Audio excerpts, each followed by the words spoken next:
My proposal was, why don't we really measure this cryptosporidium problem a lot better than we have, and so we can understand it scientifically. I do understand that some of these little guys are bad for people and make them sick, and some other ones might not be bad and might be totally insignificant. In fact, my first reaction when I heard about this $30 million filtration system was, why build a filtration plant to filter out something that's not there? And I still sort of am looking at it that way. But we also don't want anybody to get sick, so I think the way to compromise is to, basically the technology for testing for cryptosporidium is not very good. So there's still kind of a lot of scientific uncertainty. Whereas the vendors for the expensive filtration plant, they're really pushing really hard. If you look behind all of these things, there's always the money. I had another question. Do I have to go to the end of the line, or? Continue.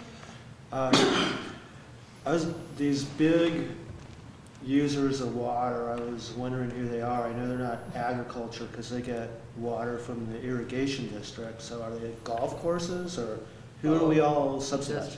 The golf courses and the big, like the Mill District with a lot of landscaping, those guys don't use city water for landscaping. The big users in town are, horror of horrors, the breweries.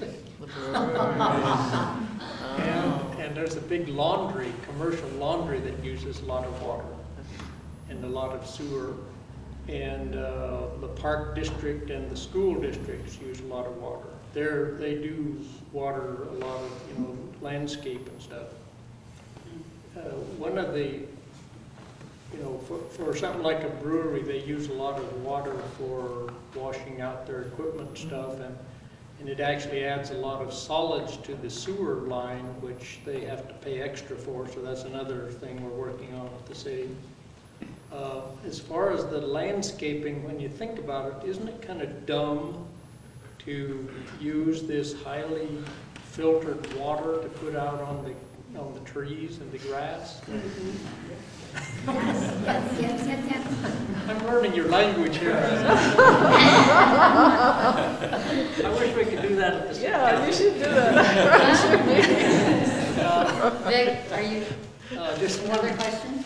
Yeah, so some cities have a dual water system, so they take water from their water treatment plant, run it back in pipes and use it for industrial processes and put it on the landscape. Really smart.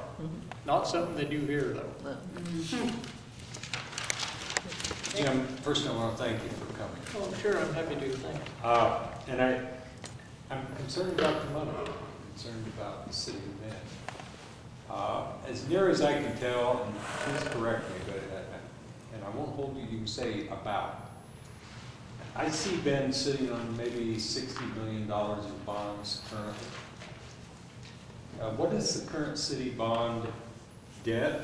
And 10 years from now, if this goes through this program, what will be our bond debt?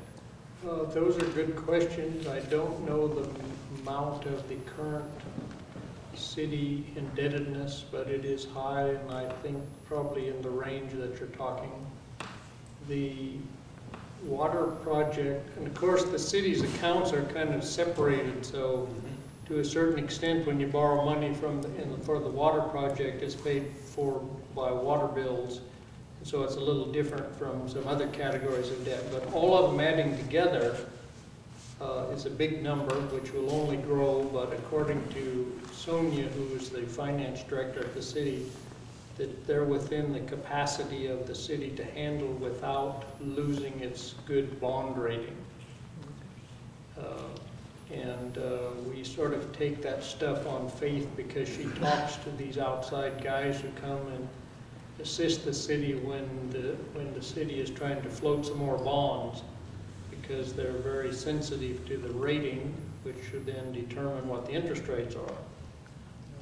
And so their assertion is that these big projects will not adversely affect the bond rating, and that they, in and so the city won't be getting in financial trouble.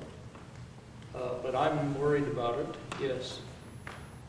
Yeah, the follow-up concern I have is that we don't have any jeopardization of losing our bond rating as long as we're paying our bond. What happens if we've got, say, from 60 to $140 million in bonds and the economy doesn't recover?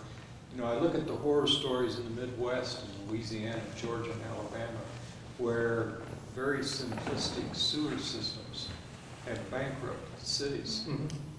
Yeah, I would say there is risk there. One of the risks is that the water project will cause the water rates to go up. Then people will be using less water. Then they will have to raise the rates more, then they will use less water. From their point of view, they call that a death spiral. From my point of view, I would call that people actually getting serious about conserving water. But the net effect of the city would be that their income, they're going to have a hard time bringing in the money to support the bonds.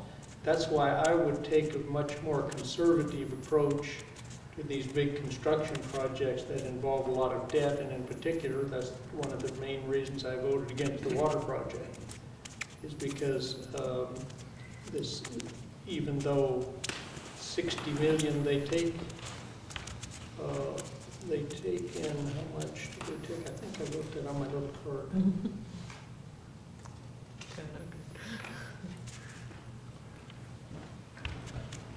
Maybe I didn't.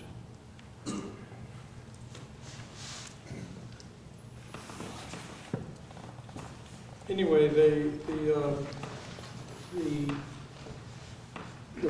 the income from the water department is, in their opinion, conservatively enough to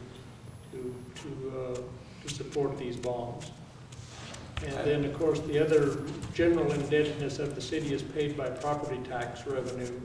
Right. And the city, even though it's totally in the tank in the real estate industry, due to the